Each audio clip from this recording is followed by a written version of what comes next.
어제 국회 본회의에서 여야가 특조위 설치 등을 두고 이견을 보여온 이태원 참사 특별법이 통과됐습니다. 국민의힘 의원이 전원 퇴장한 가운데 민주당 등 야당 단독으로 처리했는데요.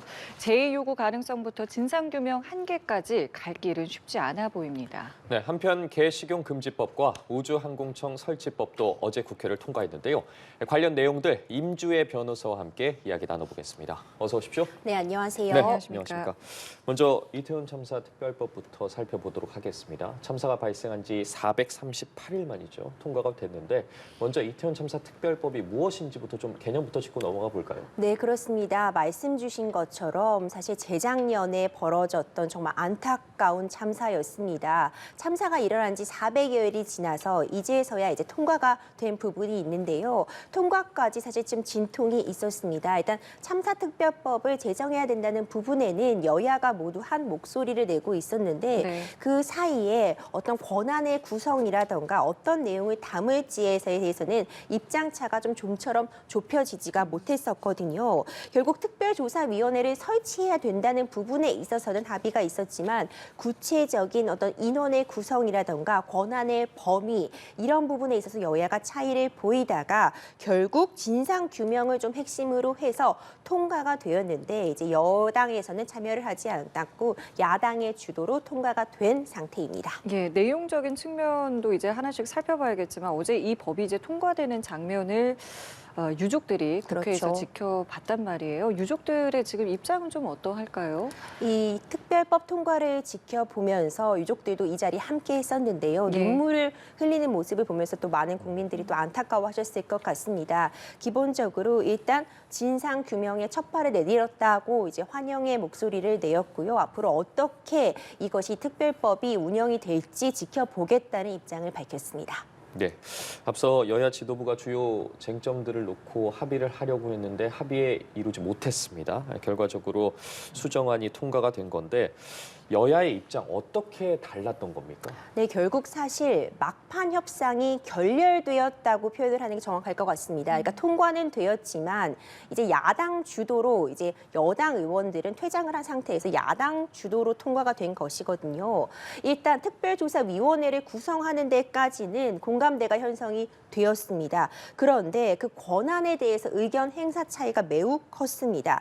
일단 여당에서는요, 진상규명은 지금 경찰이 수사를 했고 이미 재판이 이루어지고 있는 것이기 때문에 진상규명을 통해서 이것을 다시 정쟁화하기보다는 피해자 그리고 유족들에 대한 피해 보상에 초점을 맞춰야 된다는 입장이었고요. 예. 야당에는 진상 규명을 포함해서 이 특별법이 통과가 돼야 된다는 입장이었습니다. 특히 야당에서는 이제 국회의 특검 임명 요청권을 포함해야 된다는 부분이 굉장히 여야의 입장차가 극명하게 갈렸던 부분이라고 볼 수 있고요. 이 부분에 대해서 결국 이제 국회의장의 어떤 수정 요구권을 받아들여가지고요. 그 특검 임명 요청권 부분은 일단 삭제가 되었는데 여전히 진상 규명에 초점을 맞출 것이냐 아니면 유족들에 대한 피해 보상 부분에 좀 더 초점을 맞출 것이냐를 놓고 결국 막판까지 협상을 진행해 보았지만 결과적으로는 협상이 결렬되어서 야당 주도의 이제 이 특별 법안이 통과됐다고 설명드릴 수 있을 것 같습니다. 이 특별검사 임명 요청권이라는 게 뭐 어떤 겁니까? 그렇죠. 이 특별검사 임명 요청권이 제가 지금 이 여야가 가장 크게 입장이 대립된 부분이라고 말씀을 드렸었잖아요. 네네. 그러니까 지금 사실 이태원 참사에 대해서 그 원인, 왜 이런 참사가 발생을 하였는가, 이 참사가 발생하는 과정에 있어서 어떤 고위층이라고 할 수 있는 그런 공무원들의 업무 혜택이 없었는가, 막을 수 있었던 참사가 아니었는가를 놓고도 여러 차례 설전이 오가기도 했고 결국 이게 진상규명, 결국 누가 책임질 것이냐의 문제와 맞닿아 있거든요. 네. 근데 이 진상규명이 중요한 것이 이 문제가 있었다면 그 부분에 대해서 처벌받을 사람이 처벌받는다는 것도 중요하지만 사실 가장 중요한 것은 앞으로 이런 참사가 발생하지 않는 것이 중요하기 때문에 이런 부분을 대비하기 위한 목적도 당연히 포함되어 있을 텐데 결국 특별검사 임명 요청권이라고 하는 것은 일단 수사를 진행해 보고 전체적으로 이 진상규명을 하는 과정에서 특검이 필요하다는 판단이 서게 되면 국회에서 특검을 시행하도록 요청을 할 수 있는 그 권한을 부여해달라는 부분이었는데요. 여당 입장에서는 이미 지금 수사가 진행이 되었고 그리고 재판을 받고 있는 와중에 이렇게 또 다시 특검이 시작되게 되면은 결국 이런 소재, 그러니까 이 참사라는 안타까운 상황이 다시 또 정쟁으로 갈 수 있다. 이런 부분에서 특검 임명 요청권을 반대했다고 볼 수 있고요. 지금 야당에서는 제대로 된 진상 조사가 이루어지지 못했다고 주장하면서 결국 중요한 것은 특검을 통해서 진상을 다시 규명하는 것이다. 이런 입장차가 굉장히 컸기 때문에 이 통과가 굉장히 어려웠는데 이 특검 요청권 부분은 어쨌든 삭제된 채로 통과가 되었습니다. 예, 말씀 중에 저희 속보가 좀 나와서요. 이 부분 좀 말씀드리겠습니다. 경찰이 이재명 더불어민주당 대표를 습격한 피의자 김모 씨를 검찰에 송치했는데요. 이 송치 과정에서 김모 씨가 걱정을 끼쳐 미안합니다라는 이제 발언을 한 것으로 전해지고 있습니다. 관련해서 계속해서 좀 이야기들이 좀 나올 것 같은데요. 추가로 들어오는 내용 있으면 전해드리도록 하겠습니다. 네, 대담 계속해서 이어가 보도록 네. 하겠습니다. 자, 그렇다면 이태원 참사 이제 재조사를 위한 이 특별조사위원회, 이 특조위는 어떻게 구성이 되는 겁니까? 네, 특별조사위원회는요. 조사위원 11명 그리고 상임위원 3명으로 구성이 되게 됩니다. 사실 많은 이 통과에 있어서도 어려움이 있었던 부분이 그래서 어떻게 누가 권한을 가지고 이 위원들을 추천할 수 있을 것이냐를 놓고도 사실 쟁점이 되었습니다.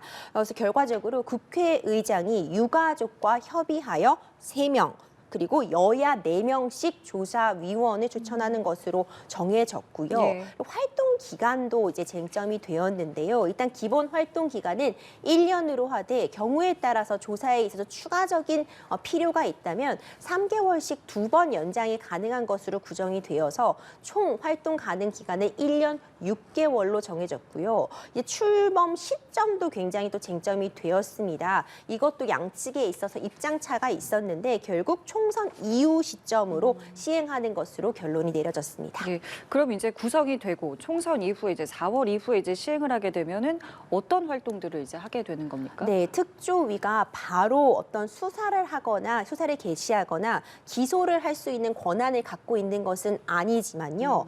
특조위가 고발하거나 아니면 감사를 요구하는 것이 가능한 상황입니다. 그렇기 때문에 지금 이미 수사가 진행이 되고 재판이 진행되고 있지만 이제 무혐의를 받았던 이상근, 윤희근 등의 인물에 대해서도 사실 재수사가 될 수 있는 가능성을 남겨두었다고 표현을 할 수 있을 것 같고요. 사실 세월호 사건에 있어서 어떤 사회 재난이 발생했다는 이 부분에 대해서 많은 국민들이 정말 안타까워하셨고 앞서 강조드린 것처럼 문제가 되는 부분이 있다면 이 부분에 대해서 책임질 사람들이 형사처벌을 받는 것도 중요하지만 앞으로의 재발 방지가 정말 네. 가장 중요하거든요. 이런 국가적인 재난 사태가 발생했을 때 사실 매뉴얼에 따라 움직여야지만 피해를 최소화할 수 있고 한 명이라도 더 그 아까운 생명을 구할 수 있는 것인데 이런 사회적인 어떤 재난에 있어서의 시스템이 부재했다는 부분에 대해서 이 부분을 어떻게 채워나갈 것인지 어떤 프로그램, 어떤 시스템을 구축할 것인지 부분에 대해서 이 구조적인 문제에 대해서도 직권 조사할 수 있는 그런 권한을 부여하고 있어서 예. 이런 부분을 직접적으로 들여다볼 것으로 보입니다. 예, 알겠습니다. 그리고 이제 특별법이 통과가 되자 대통령실이 좀 일방적으로 처리된 것에 대해서 유감을 표명했거든요. 관련해서 또 윤 대통령이 제2요구권을 행사할지도 관심이 쏠리는데 앞으로 어떤 절차들이 남아 있는 겁니까? 그렇습니다. 이제 기본적으로 지금 이제 야당 의원의 수가 많이 있다 보니까 이 제2요구권이라는 것이 결국 국회에서 통과된 법안에 대해서 대통령이 거부권, 제2요구권 다시 한번 검토해봐라라고 거부할 수 있는 권한이 제2요구권인데요. 이 특별법 통과를 놓고 제2요구권을 다시 행사할지에 대해서도 지금 많은 촉각을 곤두세우고 있습니다. 일단 제2요구권이 행사가 되면은 다시 본회의에서 과반수 의원에 출석하고 3분의 2 이상의 동의를 얻어야지 통과가 될 수 있기 때문에 그 정족수가 굉장히 요건을 지키기가 어떻게 보면 더 어려워졌다고 표현을 할 수 있겠죠. 그러니까 통과가 더 어려워지게 만드는 그런 것이거든요. 근데 제2요구권을 행사할지를 놓고도 굉장히 촉각을 곤두세우고 있고요. 지금 기본적으로 이번 법안이 여야가 합의를 통해서 통과된 것이 아니라 야당 주도로 통과됐기 때문에 대통령실에서도 여야 합의 없이 통과된 부분에 대해서는 유감을 표하고 있기 때문에 하지만 지금 여러 차례 지금 거부권, 제2요구권이 행사된 만큼 바로 또 제2요구권 행사하기에는 부담스러운 것도 사실이기 때문에 사실 여론의 추이 및 여러 가지 의견을 통해 종합적으로 고민을 한 이후에 대통령실에서도 어떤 마음을 정할 것 같고요. 기본적으로는 이제 합의가 없었다는 부분에 대해서 이제 앞으로 이것이 어떻게 운영될지에 대해서는 좀 지켜볼 필요가 있을 것 같습니다. 예. 자, 그리고 어제 여야 합의로 이제 처리된 법안도 있었습니다. 그렇습니다. 바로 개식용 금지 법안인데요. 뭐 어떤 내용들이 좀 담긴 법안입니까? 네, 개식용 금지법은 여야 합의로 통과가 되었습니다. 기본적으로요, 우리가 뭐 보신탕이라고 부르기도 하는데, 그러니까 개가 우리나라에서는 식용 목적으로 그리고 식당에서 판매가 되기도 했거든요. 실제로 지금도 음식으로서 섭취를 하고 식당에서 판매를 하고 있는 부분도 있는데요. 이번 개식용 금지법이 통과가 됨으로써요, 식용을 목적으로 하는 개를 키우거나 또는 이제 도살을 할 시에는 3년 이하의 징역 또는 3천만 원 이하의 벌금에 처해지도록 규정을 했고, 사육, 증식, 유통, 그러니까 식용 목적으로 개를 사육하고 유통한 경우에는 2년 이하의 징역, 2천만 원 이하의 벌금에 처해지도록 하면서 이제 원천적으로 식용 목적으로 개를 사육하고 도축하는 것을 법으로 금지하는 그런 내용을 담고 있고요. 예. 그리고 이제 지금 이런 업종에 종사하고 계신 분들이 있잖아요. 그렇다면은 그런 부분에 대해서는 직업 선택의 자유나 영업의 자유를 침해하는 측면이 있기 때문에 지금 현재 이런 개 사육업 그리고 이제 개 식용업을 운영하고 계시는 분들에 대한 지원 방안까지 마련된 법안입니다. 예, 말씀해 주신 것처럼 여야는 합의를 했는데 보호단체들과 육견협회 간에는 갈등이 있지 않았습니까? 관련해서 생업을 이어나가기 어려운 분들도 계실 텐데 이 법안이 그렇다면 바로 시행이 되는 겁니까? 그렇습니다. 이 개 식용에 대한 문제는요, 사실 몇십 년 전부터도 사실 첨예하게 그 합법론과 위법론이 입장을 서로 달리하면서 첨예하게 대립하여 왔던 부분입니다. 결국 동물보호단체와 육견협회 간의 갈등으로 치달을 수밖에 없는 부분인데, 일단 이걸 바로 시행하게 되면은 현재 이와 관련된 업에 종사하고 있는 분들이 대비할 시간이 필요하기 때문에 법안 공포 후 일단 3년간의 유예 기간을 두었기 때문에요. 실제적으로 어떤 처벌이 이루어지거나 단속이 이루어지는 건 2027년부터라고 보시면 됩니다. 근데 이 개를 도축을 하거나 뭐 사육하거나 유통하는 게 지금 뭐 어느 정도 수준인지 이 부분도 좀 궁금하거든요. 뭐 아직 많이 남아 있습니까? 그렇습니다. 사실 아직도 꽤 이와 관련된 업에 종사하시는 분들이 많이 있습니다. 실제로 우리나라에서는 개는 식용으로 굉장히 오랫동안 다뤄졌던 부분이 있기 때문이기도 한데요. 일단 여전히 그런데 이게 법의 사각지대처럼 놓여졌기 때문에 더 큰 문제가 발생했던 것 같습니다. 그러니까 예. 이 개를 식용으로 먹는 것 자체에 대해서도 동물단체에서도 문제를 제기했지만, 사실 그 식용으로 먹기까지 그 도축 과정이나 이 식용견들이 길러지는 과정이 너무나도 이제 열악했기 때문에 그런 부분에 대해서 동물 학대에 대한 문제점이 계속 지적돼 왔거든요. 근데 이제 현행 법으로 보자면요, 원래 가축을 도축할 때는 당연히 관련 법에 따라서 어떤 그 사육 시설을 정한다거나 위생 상태를 관리한다거나 그 유통에 있어서 법의 통제를 받게 되는데, 이제 가축이라고 한다면 우리가 흔히 생각할 수 있는 소나 그렇죠. 돼지, 예. 닭 같은 경우에는 우리나라 법에서 유통이나 길러지는 과정에서 그 법의 통제를 받게 되는 그 가축에 들어가게 되는데, 사실 개의 경우에는 여기서 말하는 가축에 해당되지 않았습니다. 아, 그럼 법의 테두리 밖에 있었던 거군요. 그렇죠. 그렇다면은 다음에 이제 그럼 식료품, 먹을 수 있는 음식의 경우에도 당연히 위생적으로 관리돼야 되고 합법적으로 유통이 되고 어떤 수입에서 제한을 받기 때문에 식품위생업법에서 따라서 이제 식료품을 또 관리하게 되는데, 네. 이 식료품에 또 개가 들어있지는 않았습니다. 그렇기 때문에 이제 개라는 존재가 가축에도 들어있지 않아서 통제를 받지 않고 있었던 부분이 있었고 식료품에도 해당하지 않기 때문에 어떤 식품으로서도 통제를 받지 않다 보니까 어떻게 보면 법의 사각지대가 존재했는데 이렇게 된 이유는 사실상 이 개를 먹을 수 있냐 없냐를 놓고도 어떤 관습적으로도 굉장히 오랜 기간 대립되어 왔기 때문이라고 볼 수 있을 것 같은데요. 결과적으로 이렇게 법의 사각지대에 놓여 있다 보니 굉장히 비위생적인 시설 그리고 정말 반인륜적인 방법으로 개들이 사육되어 옴에 따라 어떤 큰 문제점들이 발생되어 온 게 누적되어 왔던 거죠. 예, 관련 내용을 좀 더 살펴보면 사실 이 보신탕 판매가 금지된 게 1984년부터였거든요. 네. 그럼에도 불구하고 암암리에 이렇게 이런 식품들이 판매가 되고 있었던 건데 그렇다면 이번에 발의된 법안의 그 실효성에 대해서는 좀 어떻게 보세요? 통과된 법안에 대해서는? 그렇습니다. 사실 우리나라에서 개 식용의 역사는 굉장히 길죠. 어떤 문화, 관습적으로 이어왔던 건데요. 사실 1960년대, 70년대만 해도 TV 광고에서 이런 개를 식용으로 하는 그런 식당 등의 광고를 볼 수 있을 정도로 어떻게 보면 대중적인 음식이었다고 평가를 할 수 있을 것 같습니다. 그런데 이제 1984년에 서울시에서 고시 94호를 통해서 이제 이런 이 개의 식용을 금지, 그러니까 이런 식용을 목적으로 하는 그런 식당들의 영업을 금지하는 그런 조치를 내렸었는데 당시 1988년도 서울 올림픽 유치를 앞두고요. 세계적인 시선이 이제 서울에 몰리게 되는데 이제 외신들이 이제 계속 중계를 하게 될 텐데 이런 부분에 있어서 서울 시내 곳곳에 개를 식용으로 하는 그런 식당들이 판매를 하고 있다면 문제될 수 있다는 그런 지적에 따라서 어떤 국제적인 요구에 맞춰서 보신탕의 판매를 금지했던 적이 있습니다. 그만큼 이전에 벌써 1984년도니까 지금 40년 전 이야기잖아요. 예.